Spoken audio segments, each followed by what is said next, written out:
Welcome to Day Historic, and we will be talking about Great Depression. The Great Depression was a severe global economic downturn from 1929 to 1939. It became evident after a sharp decline in stock prices in the US, leading to a period of economic depression. Economic historians usually consider the catalyst of the Great Depression to be the devastating Wall Street crash.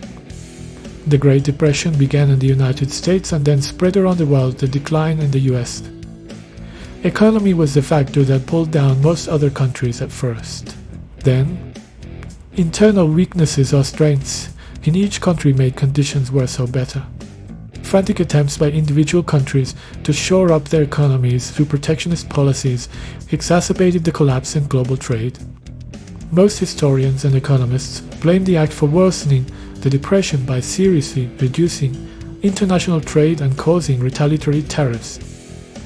In other countries, the Smoot Hawley Tariff Act exacerbated the Great Depression, although there is disagreement as to how much. Hardest hit were farm commodities such as wheat, cotton, tobacco, and lumber. Every major currency left the gold standard during the Great Depression. The UK was the first to do so in September 1931. Japan and the Scandinavian countries followed in 1931. Other countries, such as Italy and the United States, remained on gold in the 1932 or 1933. Investors around the world started withdrawing their gold from London at the rate of £25 sterling million per day. The financial crisis now caused a major political crisis in Britain in August 1931. Britain went off the gold standard and suffered relatively less than other major countries in the Great Depression. Money supply growth caused by huge international gold inflows was a crucial source of the recovery of the US economy. Profits fell everywhere as children were postponed until families could financially support them. Women's primary role was as housewives. Without a steady flow of family income, their work became much harder. Oral history provides evidence for how housewives in a modern industrial city handled shortages of money and resources. Cheap foods were used, such as soups, beans, and noodles. They purchased the cheapest cuts of meat and recycled the Sunday roast in the sandwiches and soups. Many women also worked outside the home or took boarders. The two classic competing economic theories of the Great Depression are the Keynesian demand-driven and the monetarist explanation. Keynesians believe a large-scale loss of confidence led to a sudden reduction in consumption and investment spending. Monetarists believe the shrinking of the money supply greatly exacerbated the economic situation. Friedman and Schwartz argued that the downward turn in the economy would merely have been an ordinary recession if the Federal Reserve had taken aggressive action, causing a recession to descend into the Depression. This view was endorsed in 2002 by Federal Reserve Governor Ben Bernanke in a speech honoring Friedman and Schwartz. Keynesian economists called on governments during times of economic crisis to pick up the slack by increasing government spending or cutting taxes. Irving Fisher argued that the predominant factor leading to the Great Depression was a vicious circle of deflation and growing over-indebtedness. Ben Bernanke developed an alternative way in which the financial crisis affected output. He builds on Irving Fisher's argument that dramatic declines in the price level and nominal incomes lead to increasing real debt burdens. The expectation of higher future income and higher future inflation stimulated demand and investment. Most economists believed in Say's law and the equilibrating powers of the market.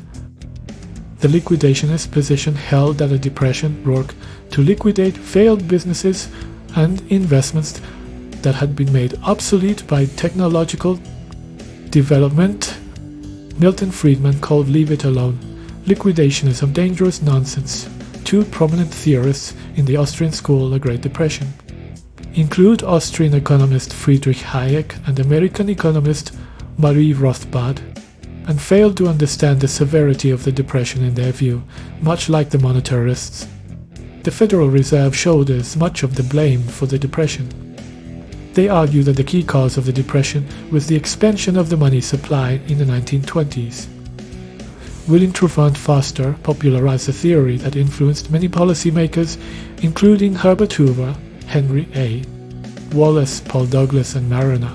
Eccles it held the economy produced more than it consumed, because the consumers did not have enough income. And the League of Nations labeled Chile the country hardest hit by the Great Depression, because 80% of government revenue came from exports of copper and detritus.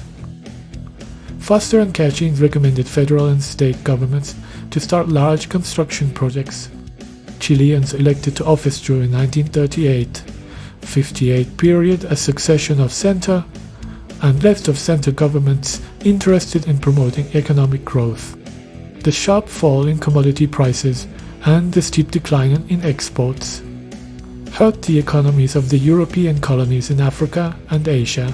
On 3 November 1935, the government instituted the fiat currency FABI reform, immediately stabilizing prices and also raising revenues for the government.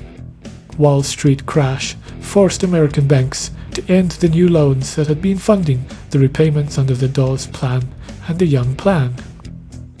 The financial crisis escalated out of control in mid-1931, starting with the collapse of the credit and stopped in Vienna in May in 1932. 90% of German reparation payments were cancelled. Widespread unemployment reached 25% as every sector was hurt. Hitler followed an autarky economic policy, creating a network of client states and economic allies in Central Europe and Latin America. By cutting wages and taking control of labor unions plus public works spending, unemployment fell significantly. By 1935, large-scale military spending played a major role in the recovery. The Great Depression hit Italy very hard.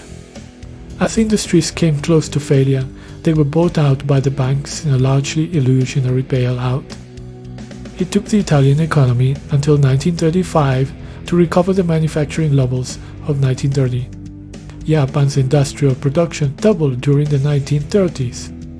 In 1929, the list of the largest firms in Japan was dominated by light industries, especially textile companies. By 1940, light industry had been displaced by heavy industry as the largest firm inside the Japanese economy. Poland was affected by the Great Depression longer and stronger than other countries due to inadequate economic response of the government. At that time, Poland was under the authoritarian rule of Sanacja, whose leader, Józef Piłsudski, was opposed to leaving the gold standard. Poland was a relatively young country that emerged merely 10 years earlier after being partitioned between German, Russian and the Austro-Hungarian empires for over a century. Portugal suffered no turbulent political effects of the Depression, although Antonio de Oliveira Salazar greatly expanded his powers. The Soviet Union was the only major socialist state in the world and had very little international trade. Romania was also affected by the Great Depression. The early years of the Great Depression caused mass immigration to the Soviet Union, including 10,000 to 50,000 from Finland and thousands more from Poland, Sweden, Germany and other nearby countries. The Kremlin was at first happy to help these immigrants settle, believing that they were victims of capitalism who had come to help the Soviet cause by 1933. The worst of the Depression had ended in many countries, and word had been received that illegal migrants were being sent to Siberia. These Britain went off the gold standard and suffered relatively less than other major countries in the Great Depression. The effects on the northern industrial areas of Britain were immediate and devastating, as demand for traditional industrial products collapsed. By the end of 1930, unemployment had more than doubled from 1 million to 25 million, 20% of the insured workforce. And exports had fallen in value by 50% in 1933. 30% of Glaswegians were unemployed due to the severe decline, and by 1932, unemployment had reached 236%. Peaking in early 1933 at 25%, drought persisted in the agricultural heartland. Businesses and families defaulted on record numbers of loans. hundreds of thousands of Americans found themselves homeless and began congregating in shantytowns in 1929. Federal expenditures constituted only 3% of the GDP by 1936. The main economic indicators had regained the levels of the late 1920s. The Great Depression was a main factor in the implementation of social democracy and planned economies in Europe after World War II. Keynesianism generally remained the most influential economic school in the early 1940s. The Great Depression has been the subject of much writing, as authors have sought to evaluate an era that caused both financial and emotional trauma. The era spurred the resurgence of social realism, practiced by many who started their writing careers on relief programs. Non-fiction works from this time also capture important themes. The term depression to refer to an economic downturn dates to the 19th century, when it was used by varied Americans and British politicians and economists. Financial crises were traditionally referred to as panics, most recently the major panic of 1977 and the minor panic of 1910-11 in 2011.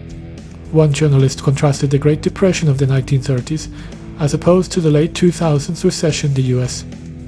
The economy currently appears to be a liquidity trap, or a situation where monetary policy is unable to stimulate an economy back to health.